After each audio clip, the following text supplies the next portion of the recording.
So we talked a couple shows back about the Israeli strike against the World's Central Kitchen in April of last year, since Joe Biden gave the founder of the World's Central Kitchen, Jose Andres, a Presidential Medal of Freedom last week at the White House.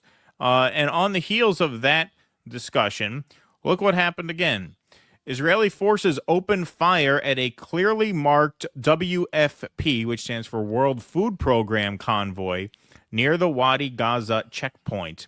The World Food Programme says it strongly condemns the horrifying incident. Now, thankfully, no one was killed in this, but the vehicle was fired upon. You could see the bullet hole in the door just to the left of the World Food Programme logo, which means whoever fired that shot obviously saw that logo. Because if you look, the bullet hole is less than a foot away from the logo. Right. So it's not like whoever fired that gun was under the misimpression that these were militants in the car. Okay. There's another bullet hole on, looks like the inside of the door. And then I guess they were shot in the tire as well, since that flat tire is packed in the trunk portion of the car. So here is a representative at the UN detailing what happened. Strongly condemned the incident that took place on Sunday when a clearly marked WFP convoy was shot at by Israeli forces near the Wadi Gaza checkpoint, putting staff lives at tremendous risk and leaving the vehicles immobilized. The convoy consisted of 3 vehicles carrying 8 staff members. It came under hostile fire despite having received all of the necessary clearances from Israeli authorities. At least 16 bullets struck the vehicle. Thankfully, no staff members were injured in what was must have been a horrifying encounter for our colleagues. The World Food Programme and we urge all parties to respect international humanitarian law, protect civilians, and allow safe passage of humanitarian aid into and throughout Gaza. So Barron's has a write-up on this. UN World Food Programme accused Israel of firing on the Gaza convoy. The UN's World Food Programme on Monday accused Israel of firing on one of its aid convoys in the war-torn Gaza Strip, saying at least 16 bullets hit the clearly marked vehicles, but no staff were injured.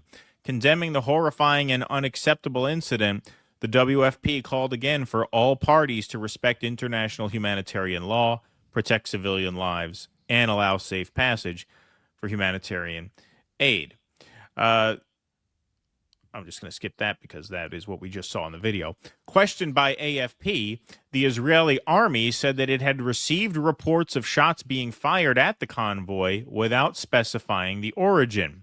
The incident was reviewed, operating procedures have been clarified, and the findings from the inquiry will be analyzed, it added in a statement. Oh, when have we heard that before from the IDF?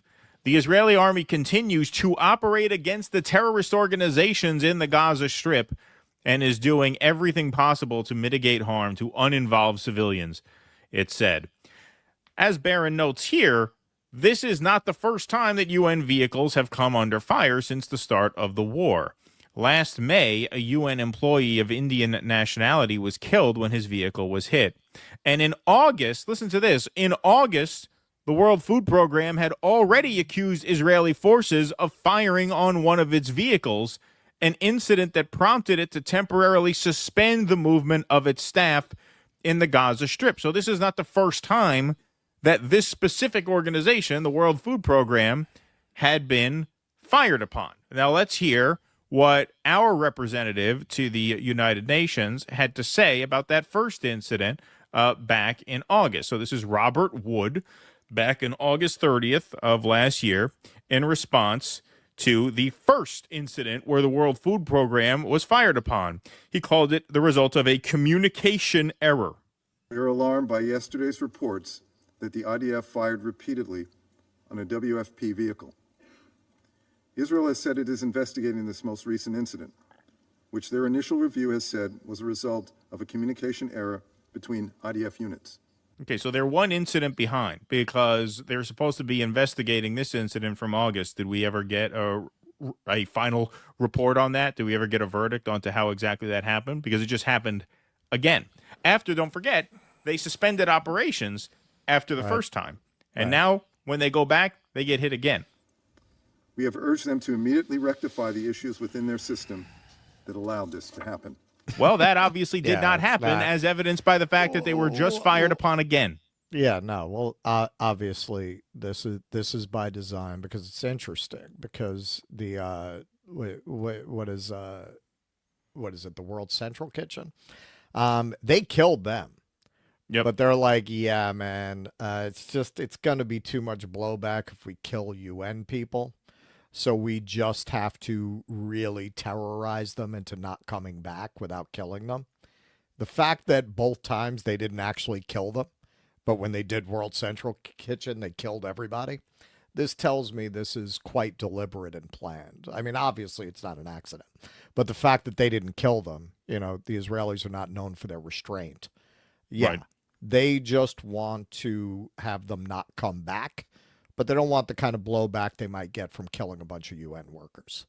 In a convoy like that. In a There are convoy. UN workers who have been killed, UNRWA workers and things like that, but not in this fashion. Not a Right. 3-car convoy that's Right, clearly marked exactly, and we fire upon them. exactly, No, this is right. absolute gangsterism. This Right. it's gangsterism. That's absolutely what this is.